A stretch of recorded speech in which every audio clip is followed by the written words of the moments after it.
Første trin det er at rengøre listen med grundrens blandet med noget vand. Og det er egentlig bare at sørge for, at hele listen bliver gjort ren, så der ikke er noget skidt tilbage på.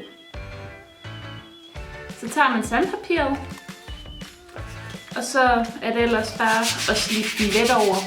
Det gør bare, at malingen tager bedre fat.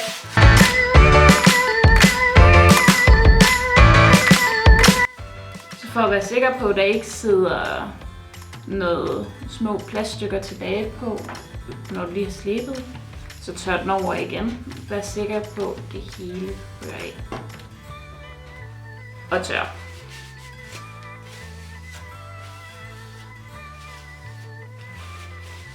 Så er det at finde malingen, vi skal bruge. Vi har valgt at bruge en lyseblå, hjemmeblandet lyseblå.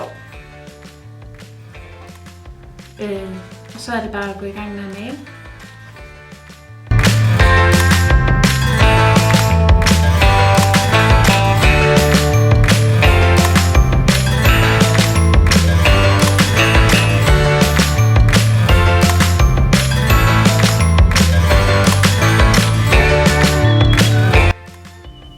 Jeg har selvfølgelig snydt, så jeg har malet en liste på forhånd. Så den vi lige har malet, lægger vi væk, så den kan tørre og få anden omgang på et sent tidspunkt, når det er helt tørt.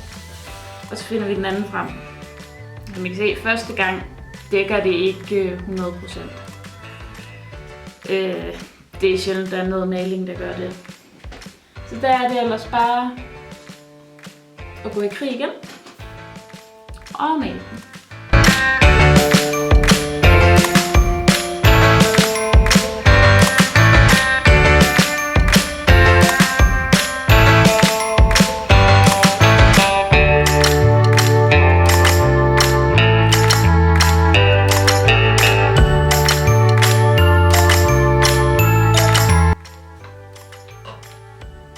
Så har listen fået anden gang, og allerede der kan man se, at der er bedre dækning. Alt efter hvilken farve man bruger, mørk, lys, hvor godt listen er slebet, så kan det være, at listen også skal have en tredje omgang maling. Og det kan man helt selv vurdere. Det er også, hvad man er til. Men som minimum skal listen males 2 gange, for at det dækker hele.